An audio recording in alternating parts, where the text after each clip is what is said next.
Good evening to all of you. Hello everyone. Start करेंगे आज हम अपनी class. Himachal Pradesh teacher eligibility test के बारे में हम बात करेंगे।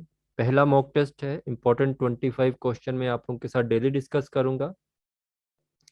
इसमें जो आप लोगों की लैंग्वेज रहेगी वो हिंदी प्लस इंग्लिश दोनों रहेगी। और इसके साथ कहना चाहूँगा, हिमाचल प्रदेश टेट की हमारे पास आप लोगों को कंप्लीट क्लासेस भी मिल जाएंगी, तो आप लोग मुझसे संपर्क कर सकते हैं 8350947171 के ऊपर। ठीक है।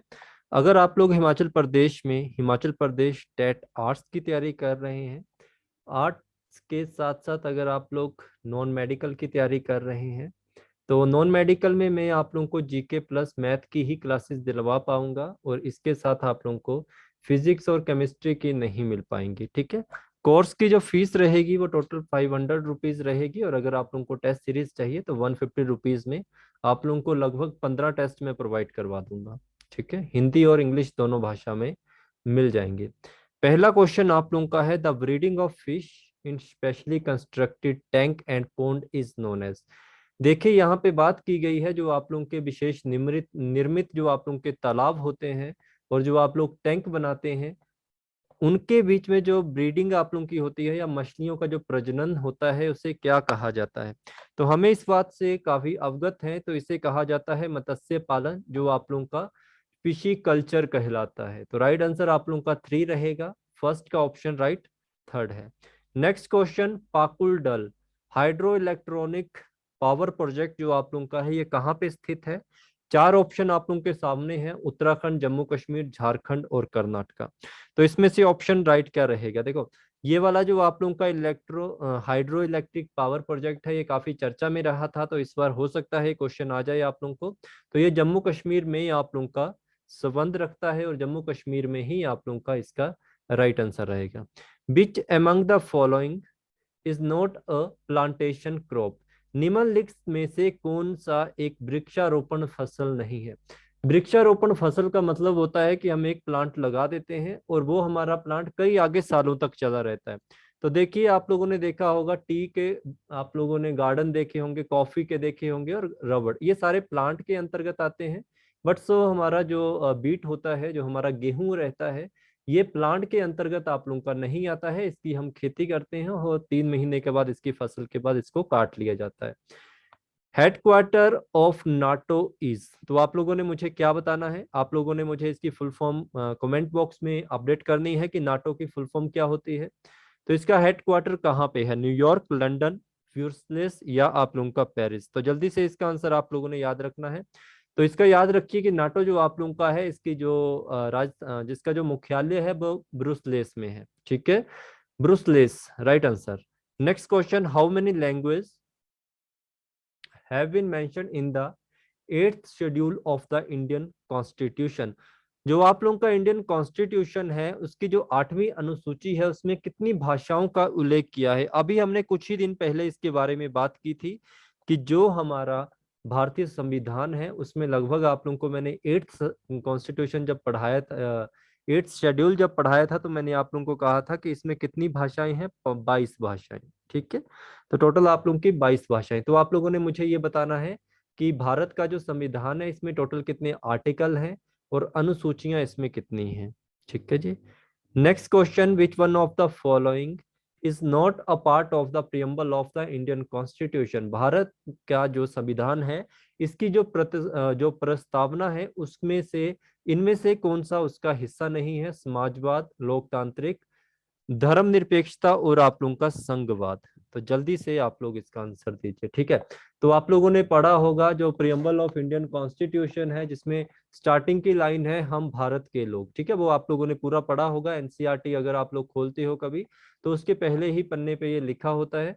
तो उसमें सभी चीजों का वर्णन किया गया है, सोशलिज्म का, डेमोक्रेटिक का, सेकुलरिज्म का, बट उसमें फेडरलिज्म का कहीं भी वर्णन नहीं है। तो इसका राइट आंसर हम क्या कहेंगे, संघवाद। नेक्स्ट क्वेश्चन की तरफ बढ़े, which is the most important aid in the teaching of social studies. Social study, देखो ये जो आप लोगों का रहेगा साइकोलॉजी का पार्ट, मैं कोशिश करूंगा आप लोगों को इसके भी क्वेश्चन यहाँ पे डिस्कस करवा दूं। ठीक है। तो audio visual, work selection, lecture, debate, सामाजिक अध्ययन के शिक्षण में सबसे महत्वपूर्ण सहायता कौन सी है। श्रव्य दृश्य, कार्य चयन, व्याख्यान या वाद विवाद। तो जल्दी से आप लोग इसका आंसर दीजिए। तो इसमें क्या रहेगा, देखो सबसे महत्वपूर्ण आप लोगों का ऑडियो और विजुअल को ही माना गया है। तो राइट आंसर आप लोगों का फर्स्ट रहेगा, ऑडियो और विजुअल, ठीक है, जो कि आज के समय में भी है, जो हम और आप भी अभी कर रहे हैं। आप वीडियो में और ऑडियो में हमें सुन रहे हैं। Which subject is not include in social science at upper primary level. उच्च प्राथमिक स्तर पर कौन सा विषय सामाजिक विज्ञान में शामिल नहीं है? दर्शन, इतिहास, राजनीति विज्ञान या आप लोगों का भूगोल।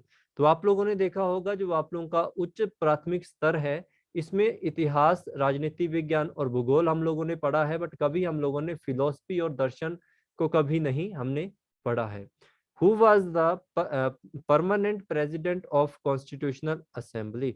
तो जब मैंने आप लोगों को कॉन्स्टिट्यूएंट असेंबली पढ़ाया था, तो मैंने उसमें आप लोगों को परमानेंट सदस्य, परमानेंट अध्यक्ष के बारे में भी अच्छे से आप लोगों को इसके बारे में मैंने आप लोगों को सही से बताया था कि जो परमानेंट बने थे वो कौन बने थे। देखो उनका नाम था डॉक्टर राजेंद्र प्रसाद, ठीक है। तो आप लोगों ने मुझे बताना है कि ये तो पहले स्थायी अध्यक्ष थे, पहले अस्थाई कौन थे?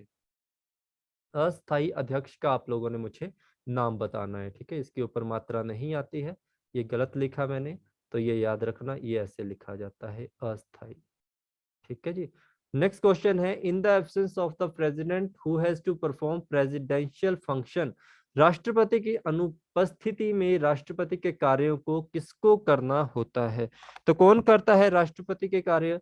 उपराष्ट्रपति करेगा, राज्यपाल करेगा, प्रधानमंत्री या भारत का मुख्य न्यायाधीश? तो राइट आंसर आप लोगों का आएगा उपराष्ट्रपति, ठीक है जी। Next question, India is the member of, ठीक है। एक और चीज आप लोग मुझे बताएंगे, मान लो कि राष्ट्रपति भी नहीं है, उपराष्ट्रपति भी आप लोगों का नहीं है, तो उसकी जगह कौन करेगा, ठीक है, वो भी बताना। अगर उपराष्ट्रपति भी नहीं है, राष्ट्रपति भी नहीं है, तो उनकी जगह कौन करेगा इन दोनों की ड्यूटीज को? India is the member of the which of the following nuclear territory. तो बताइए ट्रीटीज, भारत निम्नलिखित में से किस परमाणु संधि का सदस्य है? एनपीटी, पीटीवीटी, सीटीवीटी। जल्दी से बताओ इसका क्या आंसर होगा।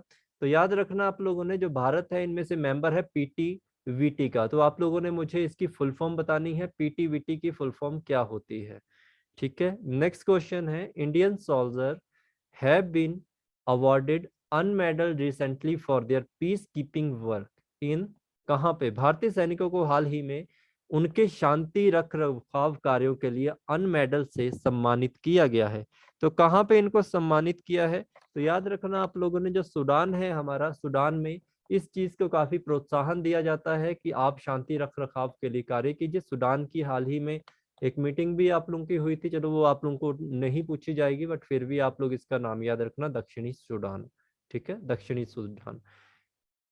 विच is not an agency of the UNO. UNO में इनमें कौन सी इनकी एजेंसी नहीं है? Food and agriculture, united nation education, scientific and cultural organization, world health organization, international high court of justice.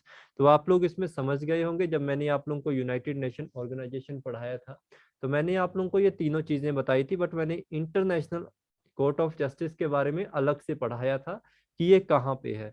तो आप लोग मुझे इसका आंसर दोगे कि इसका हेडक्वार्टर कौन है और अभी इसमें चीफ जस्टिस कौन है, ठीक है।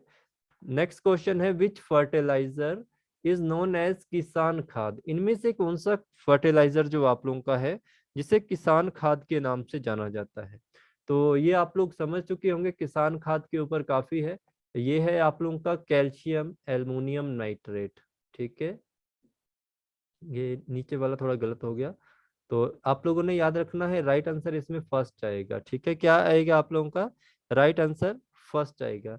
The quantity of the water in 1 hectare centimetre will be. जो आप लोगों का बात कही गई है कि 1 हेक्टेयर सेंटीमीटर में पानी की मात्रा कितनी होती है, तो जल्दी से बताइए आप लोग, कितनी होगी पानी की मात्रा? तो वहां पे 1 लाख लीटर की होगी, ठीक है, 1 लाख लीटर मात्रा होती है।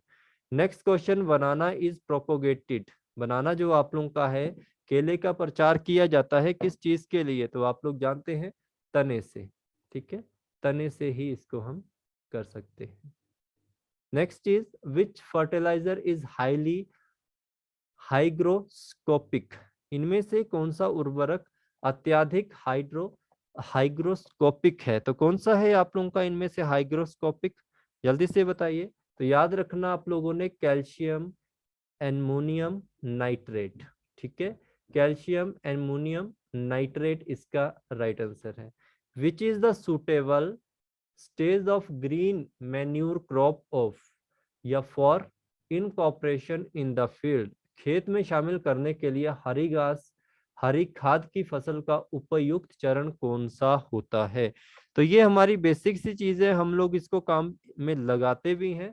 तो हमें पता है कि खेत में शामिल करने के लिए जो हरी खाद की फसल होती है उसका उपयुक्त चरण होता है जब इसमें फूल आ जाने की अवस्था के बाद, ठीक है, ताकि फूल की ग्रोथ जो आप लोगों की फल में है वो काफी अच्छे से हो सके। तो इसका राइट आंसर याद रखिए।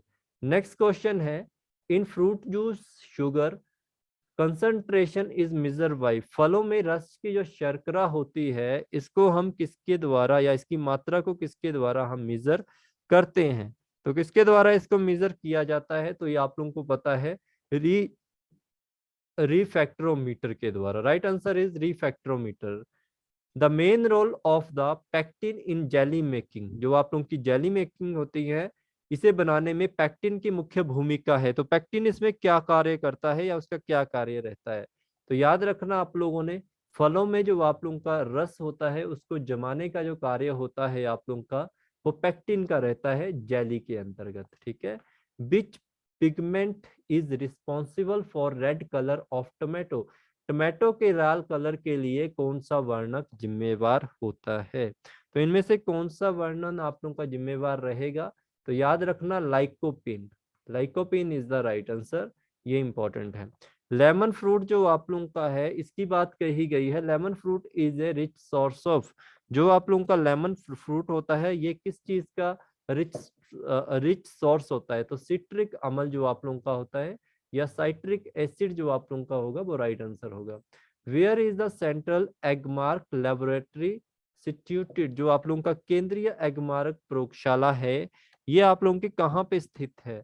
तो ये आप लोगों का नागपुर में स्थित है, Nagpur is the right answer, ठीक है। Who is the writer of the झंडा गान विजय विश्व तिरंगा प्यारा, जो विजय विश्व तिरंगा प्यारा है इसके जो राइटर है उनका नाम क्या है। तो जल्दी से इसका आंसर आप लोग देंगे।